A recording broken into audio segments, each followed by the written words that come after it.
Welcome to Remarkable Retail Podcast, Season 7, Episode 15. I'm Michael LeBlanc. And I'm Steve Dennis. Our guest on this episode is Michael Affronti, CEO of Commerce Cloud at Salesforce. You know, I don't know if I'd call this an AI interview per se. It's certainly been an interesting time in the AI world, but Michael presents some pretty compelling numbers around AI's role in retail, and in fact unpacks AI for us and the listeners in a real practical and tangible sense. I really enjoyed the interview. Yeah, I love talking about the application and kind of the direction that AI is headed. We had been planning this interview for a little while, and it's just a nice coincidence that it happens in a week or so, or 2 weeks, I guess now, that there was a lot of AI news with all the comings and goings, or goings and comings. I guess it's better to say with what's going on, what happened with what happened with Sam Altman and OpenAI. So who knows? By the time this comes out, maybe he'll have left again. I don't know. It's interesting times. But this interview in particular is very much focused on what Commerce Cloud at Salesforce is doing in this space, and some, I think, real good both, I guess, background on where things are going, where they've come from, and more importantly, what retailers are doing or should be doing or be thinking about doing for the future. All right. And what a journey that was. And just one quick shout out to Kara Swisher, who only pops into Twitter, I find, to just make these comments. But she was on it, man. She was doing the report. Yeah. I turned to Scott Galloway's partner, better half, or whatever you want to call her. What a great tech journalist. Less profane half, for sure. Definitely the less profane half. Significantly less profane. But in all that mess, she was the one I turned to just kind of keep a pulse on it. So shout out to Kara Swisher as just a great reporter. Looking forward to it. And maybe think about coming on the podcast, Kara, if you're listening. Well, launch your book here. There you go. All right. Well, let's get to the news. So there's a new sheriff in town, new kid on the block. We got new measurement here from CNBC and NRF, powered by Affinity. Talk about this. This is interesting, right? Yeah, this, I think we mentioned it very briefly because Steve Leisman on CNBC teased this a few weeks ago, but in the last 10 days, I guess now, because we were off for 1 week, the announcement on the part of the NRF in partnership with CNBC that they have a new monthly sales report. So this is really, in some respects, I would say, an improvement to the data, at least as far as I can tell, an improvement to the data that we have been talking about for a while that comes from the U.S. Census Bureau. So the big difference here is that the report comes from Affinity Solutions credit card data versus the Census Bureau, which is a survey. Mm-hmm. So I think this has at least two advantages. One is that presumably it's quite a bit more accurate because it's real behavior as opposed to reported behavior, and probably a bit more timely, less lag time in terms of putting it together, though I don't think that's such a big thing. I also get a sense, though I need to dig into this a little bit more, that the online data is probably more accurate. There's some funkiness in what counts in the categorizations in the Census Bureau data that doesn't really line up all that well. So we'll see over time. Yeah. But anyway, like for example, I'm not sure Shein and Temu are filling out that survey for the U.S. Census report. So probably not. So theoretically, we have that big issue here. Is Stats Canada asks, they don't ask customers what they buy; they ask retailers what they sell. So they miss all imports, and they include Amazon in imports. So our numbers are really messed up. So I think your U.S. numbers are better, but I think we share that same issue that you're missing. If Shein is now the biggest apparel retailer in America, that's a lot of online sales that aren't being tracked. So hopefully that'll be captured here. Yeah, I think that's right. So we'll dig into that a little bit more. But just taking a quick look at the first month where we had the CNBC NRF data compared to the Census Bureau, big picture, they line up pretty closely. So I wouldn't say there's any major differences. And, in terms of what the reports actually said, just quickly, because we got a lot of news to get through, so I'm going to try to be uncharacteristically concise. The big headlines are that the pace of sales increases continue to slow. So deceleration in spending. Both reports had core retail sales at 2.5%, 2.6%, which is below inflation. We also got some news on inflation, which continues to show that month over month or year over year numbers? That is year over year. I will never give you a month over month number because that is just silly. And then without getting too into the subcategories, just again, kind of big picture, pretty much the same story with a few slight adjustments is that the relative strength continues to be in online sales, entertainment-related categories, and health-related categories like beauty and sporting goods.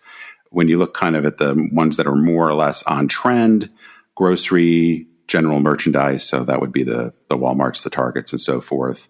And apparel overall, though, in a minute we'll talk about some definite bifurcation, I guess, my favorite word, in apparel. And then the home categories, big ticket, consumer electronics, appliances, those sorts of things continue to be comparatively weak, though the declines are not as pronounced. So maybe we're starting to move a little bit back more to a kind of familiar pattern, but we still got, I think, a little bit of time there. So yeah, overall, similar picture that we've seen the last few months, though even more slowing down in the overall spending. Earnings-a-palooza. We've been off, Mike, for one of this. We skipped a week, so there's a lot of earnings to go through. Earnings-a-palooza. So probably too many earnings to go in deep. But any highlights and overviews and comments on the big news? Yeah, I'll touch on a few. One of the most interesting things was that even though overall, we'll talk about really one big exception and maybe a smaller one, overall the earnings performance for the quarter was pretty poor on average.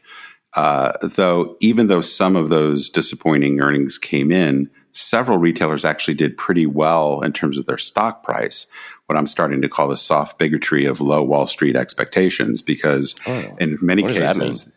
What does that mean? In many cases, the performance was bad objectively, but not as bad as Wall Street expected. So we got a little bit of a pop. Now, largely, this was driven by cost takeouts and inventory reductions. I think there was a big concern that several players were not getting their inventory levels down in line with where their sales were headed. So overall, there was just some kind of weird Wall Street. Not weird, I guess it's kind of a pattern we see. But even though the other, I guess, big headline in general was that even those that did comparatively well largely spoke to concerns about the holiday in the fourth quarter. But getting into a few of the specifics really quickly, in the battle between the two biggest retailers in North America, but U.S. in particular, Walmart continues to win the battle against Target. Walmart was up a pretty solid 5%, I would say, in light of what we see in terms of retail overall. Target is an example of a retailer that saw their stock go up, even though pretty poor performance by any measure. Their same-store sales were down almost 5%.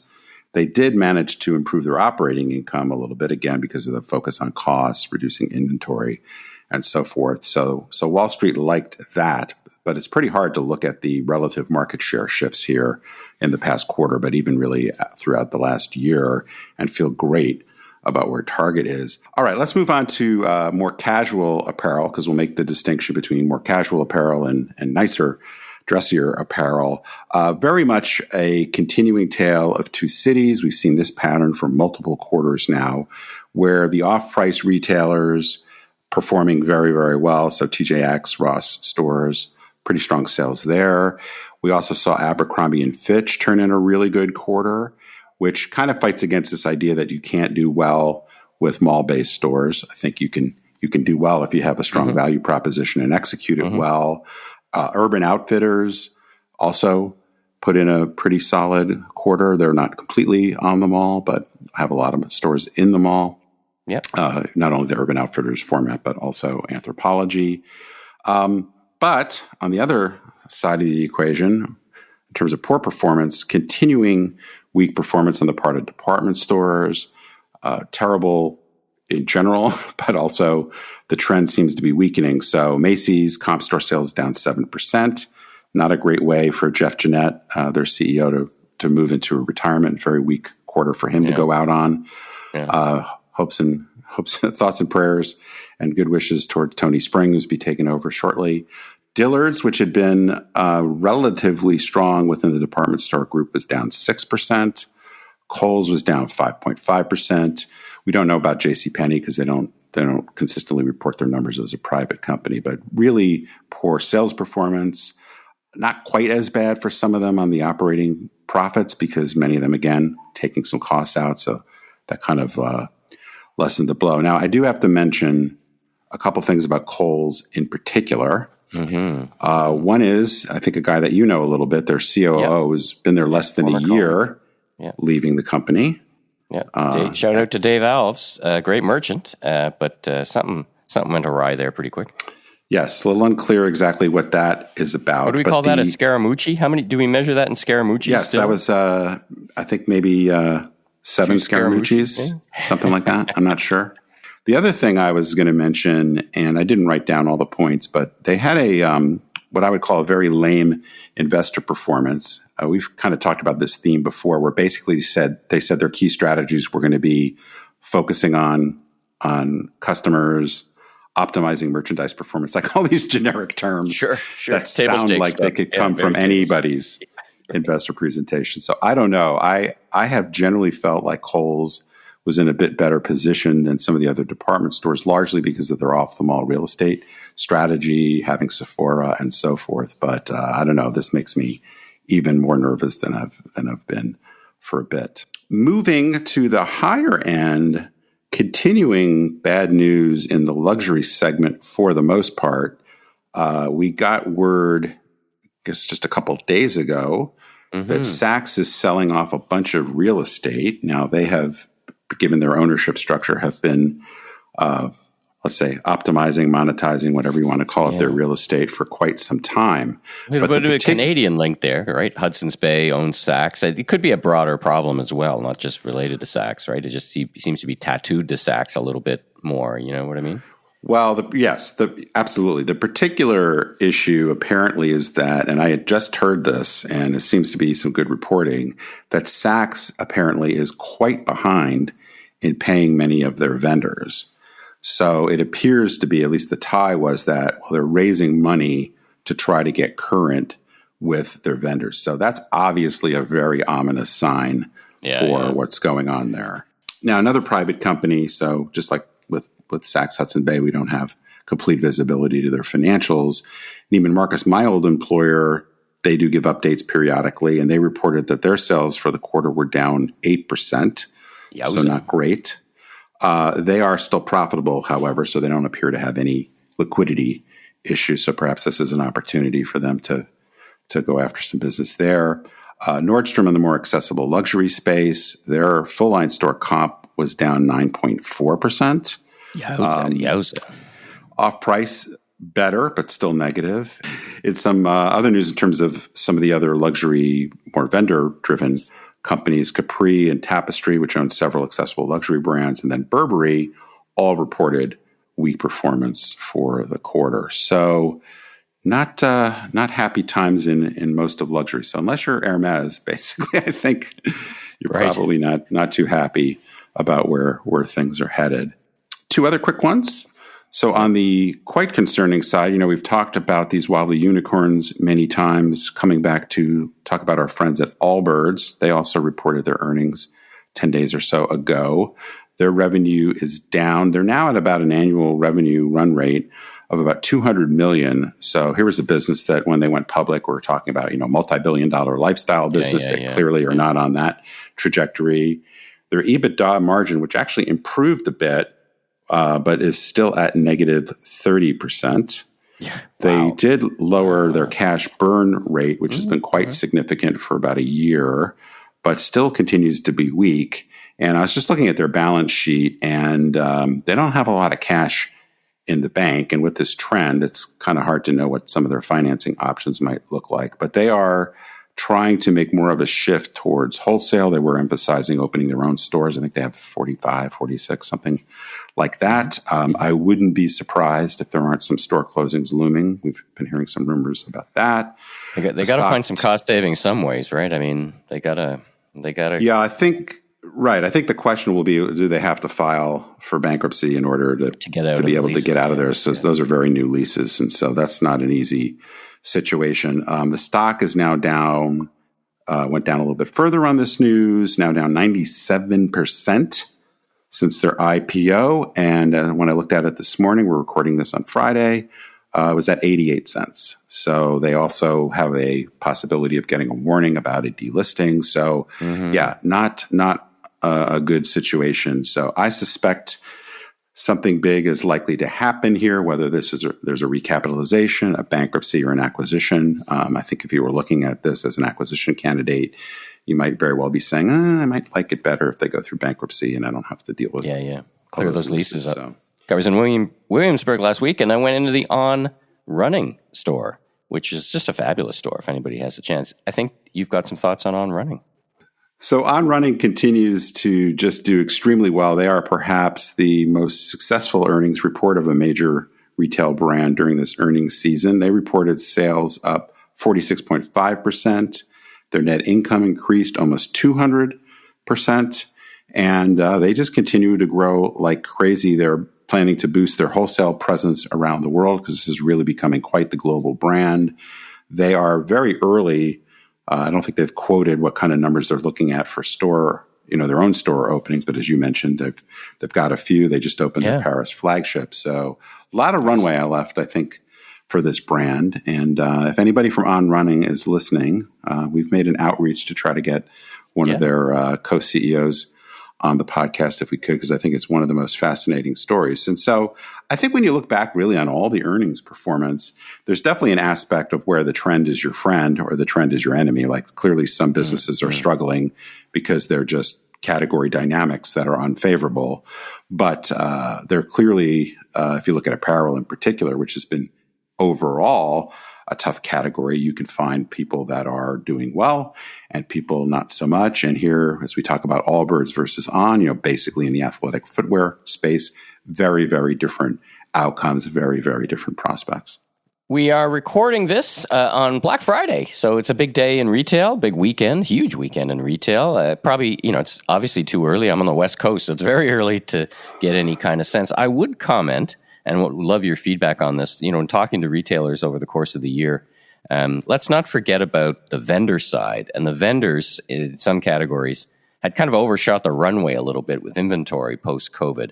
So, when we look at some real deals like in electronics, I think some of that's coming from the vendor community as well. So I think it's going to be a super, super interesting Black Friday.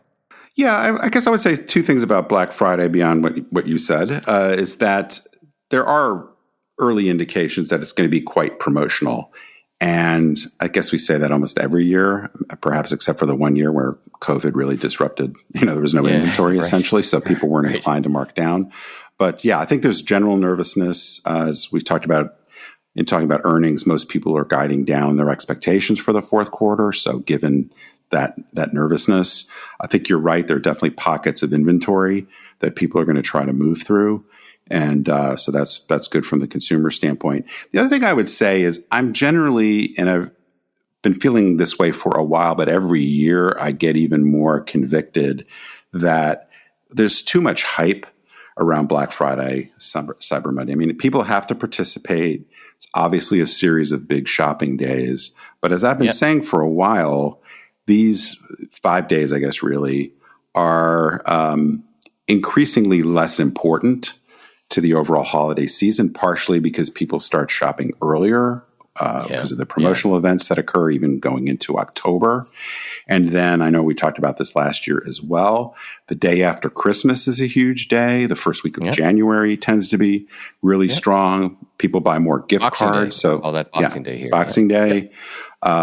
With all the gift card purchases and returns, there tends to be an awful lot of traffic going into January. So when we think about the holiday, it's really, more like October 15th through January 15th than all the attention that Black Friday, Cyber Monday get. Also, the margin tends to be a lot lower. So when you think about the contribution to profits, it's not nearly as great as people think. But the last thing, and I think ultimately the most important thing, is statistically, when people have looked at this for many, many years, having a great Black Friday, Cyber Monday has very poor correlation with how the season goes and how individual retailers go. So as much fun as it is to see Courtney Reagan sitting in the Short Hills Mall or wherever she is this year counting shopping bags, you know, it doesn't necessarily tell us very much. So I don't, I'm not going to any stores and I'm not going to fret all that much about whatever we hear on Tuesday.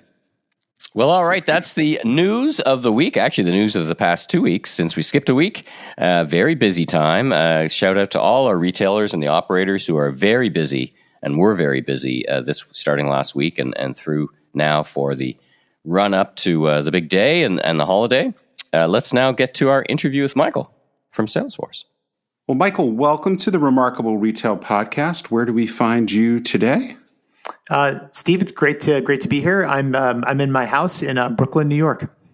This is, of course, multi-location. I'm in cloudy Dallas today. Michael, the other Michael, the lesser Michael, we'll say for purposes today, in Toronto. But we're so glad to have you join us in a very interesting week for retail and AI more broadly. We'll get to that in a second. But before we jump in, maybe you could just tell us a little bit about yourself, your personal, your professional journey, and what you do for a living.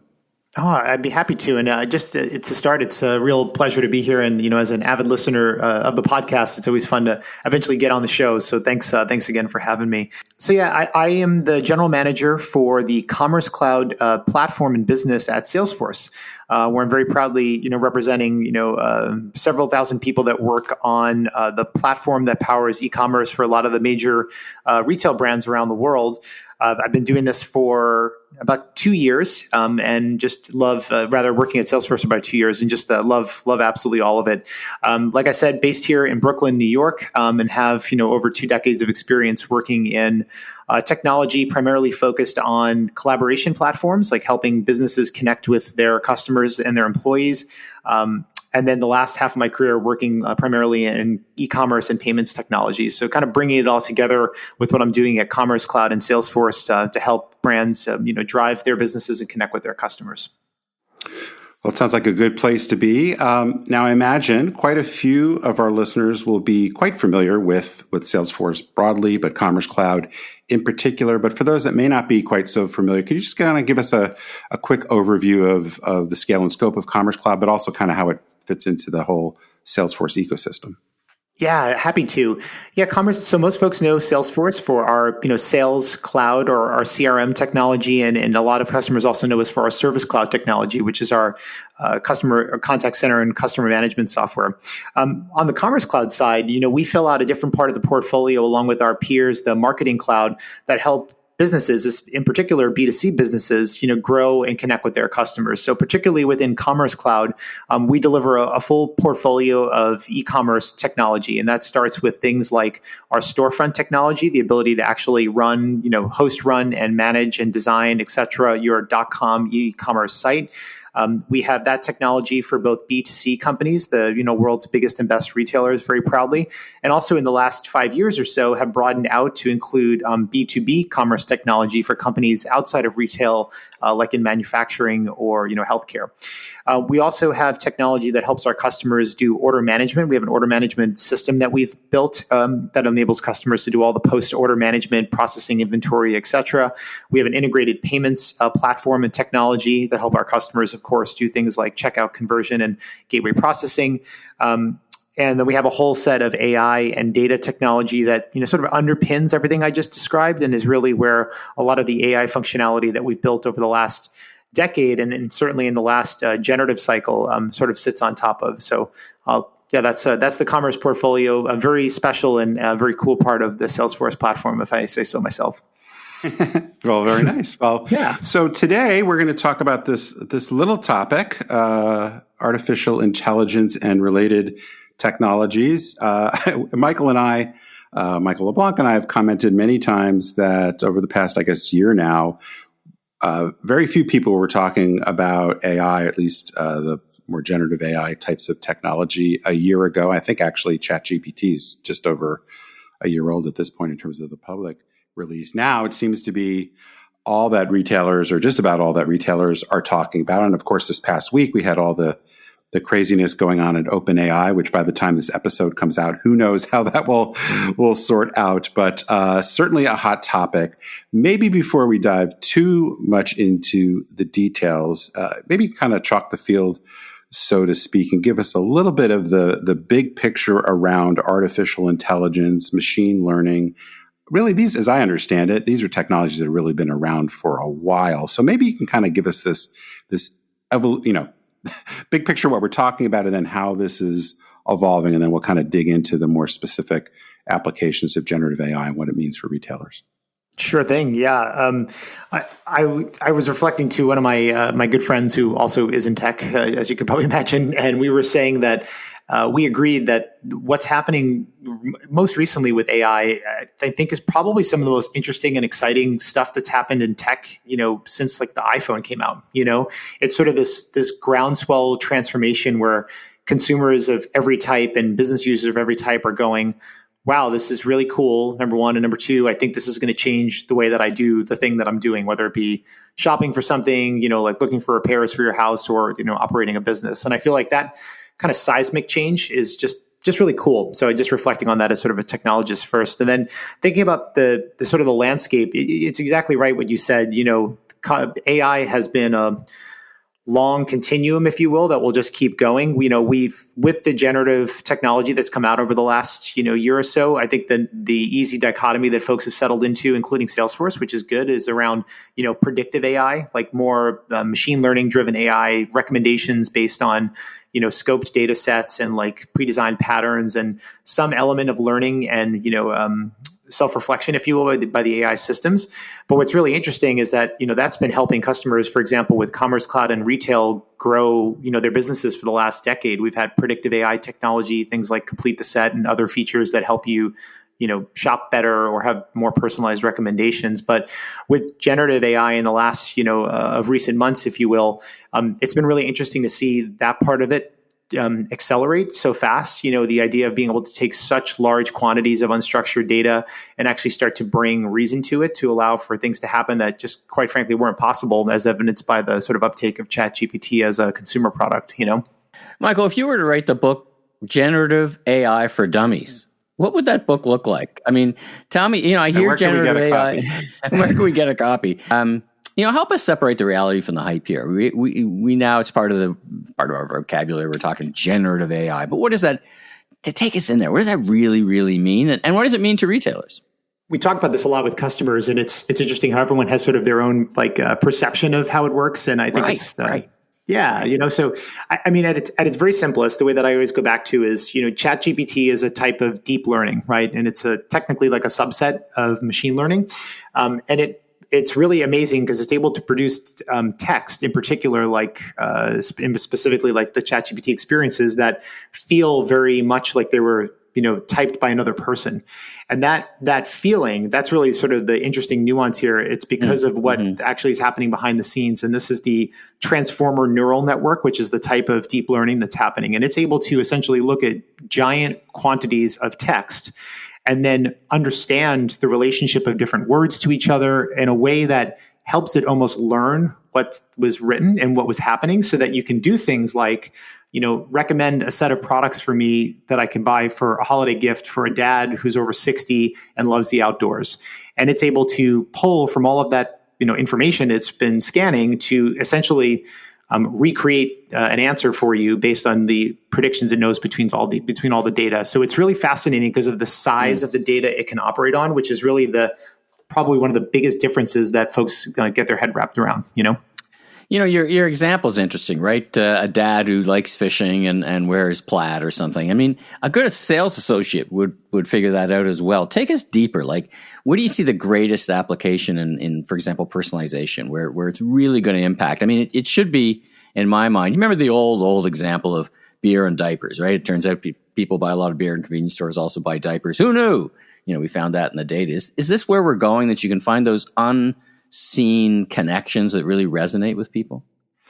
I think so, but I think it's also even just one level up from that, right? We can get to that point too, but I think the idea of creating an interaction using AI that feels, for probably the first time, really truly as though a person is talking to you, right? I think that's the part that is most interesting about what GPT style AI can do, because it can actually rely on so much data that it can have things like a natural sounding sentence with you. So then when you're able to give that, GPT agent background information, which in the AI world is called grounding, when I can say, hey, here is a corpus of data about my product catalog. Here's a corpus of data about Steve's buying patterns, so that when Steve asks that agent a question, it can actually write a very thoughtful response back. It could even be stylistically the way that perhaps you've chatted in the past to it. And it makes it feel as though I'm talking to a real person, which if you're a brand looking to scale highly personalized one-to-one interactions, the sort of, I would call it like the holy grail of, personalization, make everything one-to-one, but make it all automated. This gets you like a large step forward in being able to provide that, which is a lot of what we talk to our customers about, which is how is this going to help shoppers have that delightful one-to-one personalized experience, and do it at scale, right?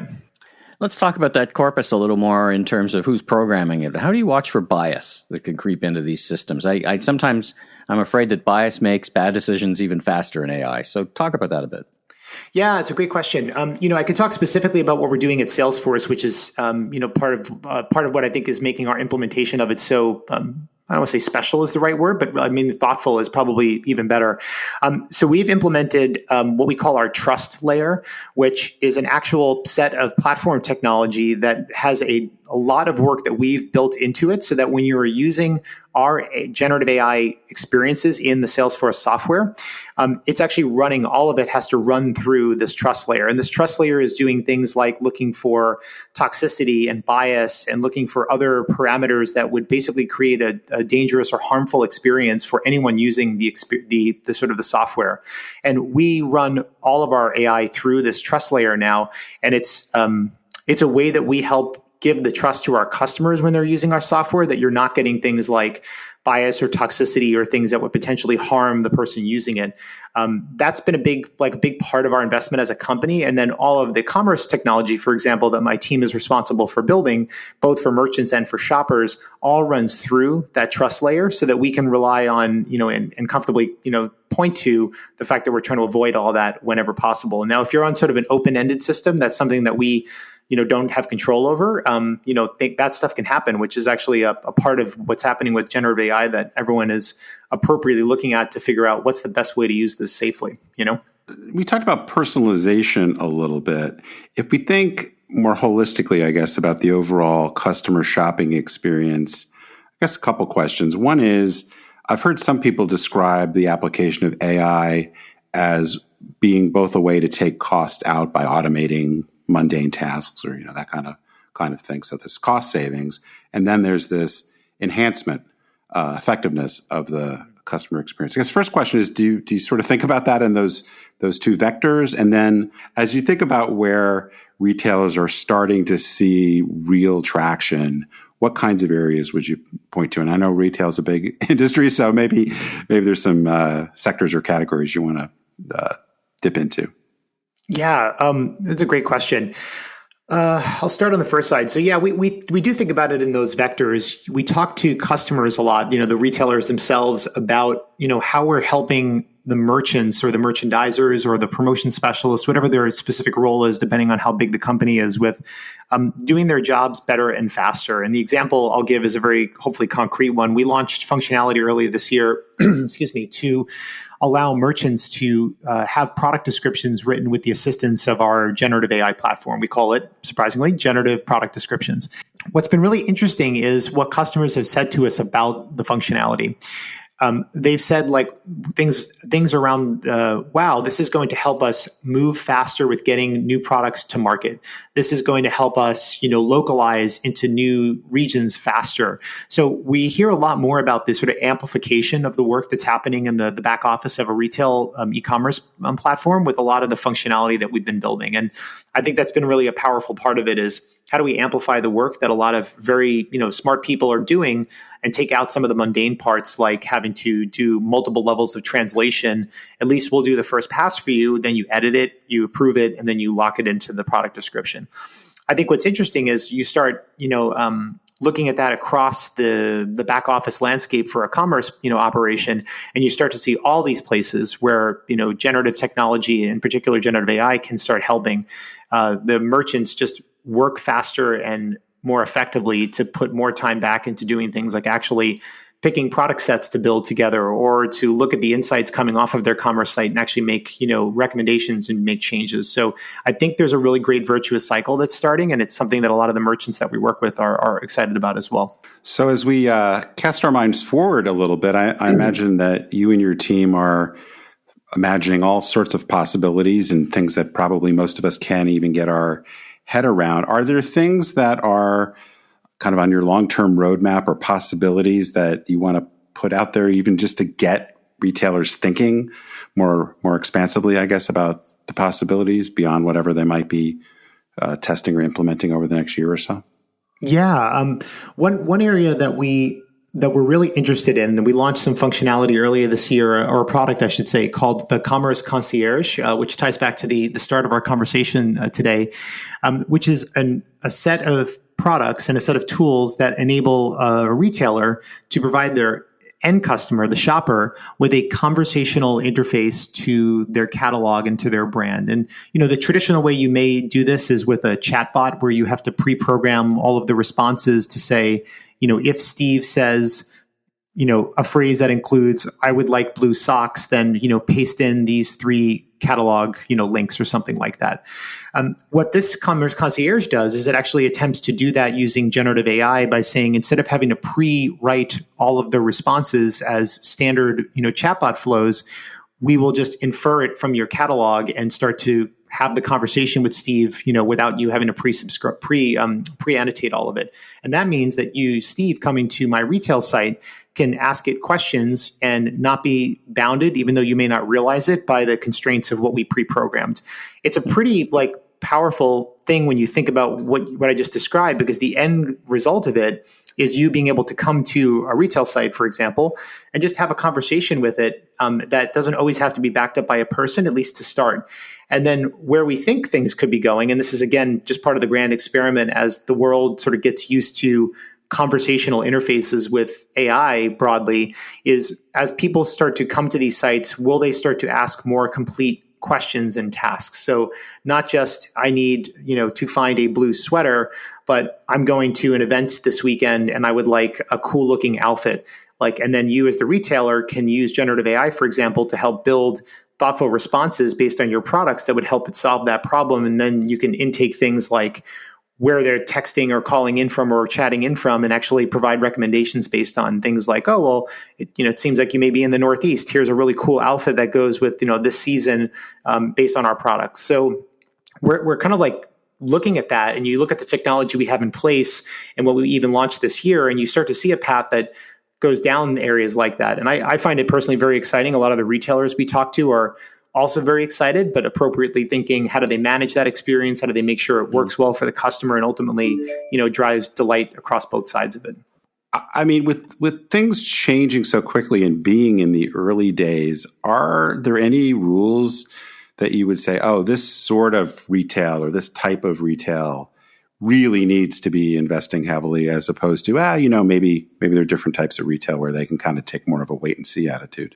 I don't think there's an ability to wait and see right now. I think, and this is something that we say to our customers, and one of the reasons we've been very honored by the amount of customers that have come forward to us proactively in the last year alone is, hey, help us start thinking about our AI strategy, right? From a retail perspective. I mean, many of them, again, have a deep AI vein in their company. But when it comes to generative in particular, I think most retailers we talk to are in the experimentation mode and they want help, and we want to help them as well. And I think we're also, like I mentioned, we've been putting some foundational products out there to help drive these, what I would call these fairly straightforward use cases, help me write product descriptions better, help me manage my images better for my product catalog. But that next sort of step, the next horizon, I think is where everyone right now, I would recommend, has irons in the fire to figure out what's going to work best for their business, their unique market, their unique version of retail, and how they do it, right?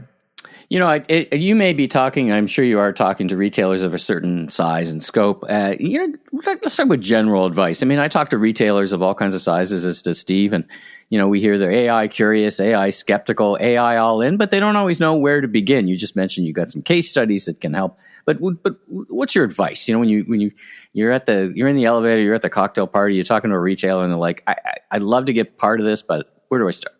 My first question to that person or in that scenario is usually, and I don't want to go back to like sort of classic business questions here, but it is really true.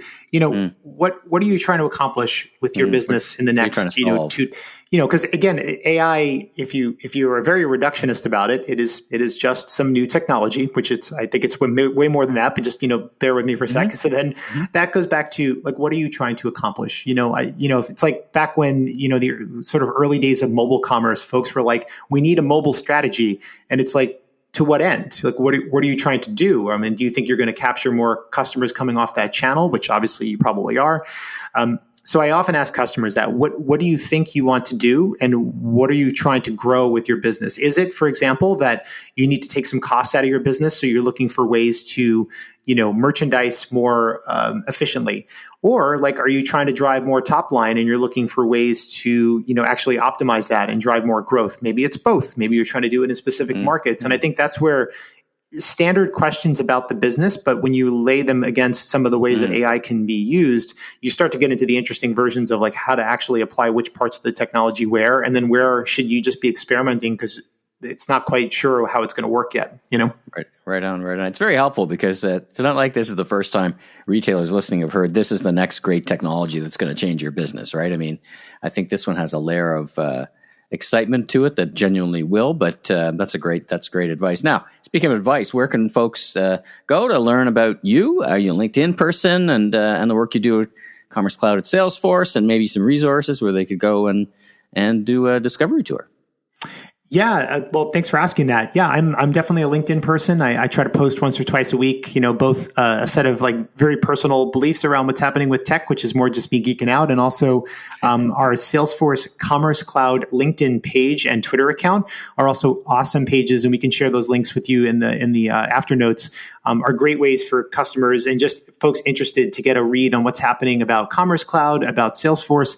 And we also have our State of the Connected Customer report that we just launched, which is a sort of foundational data report that we release every year that rounds up external surveys and a whole host of data around shopping behavior. That's just an interesting read. And you talk about those elevator conversations. I often will text that link to that person afterwards and say, hey, check this out. Here's some of our perspective on what's happening. And then if you want to talk further, I'm always available.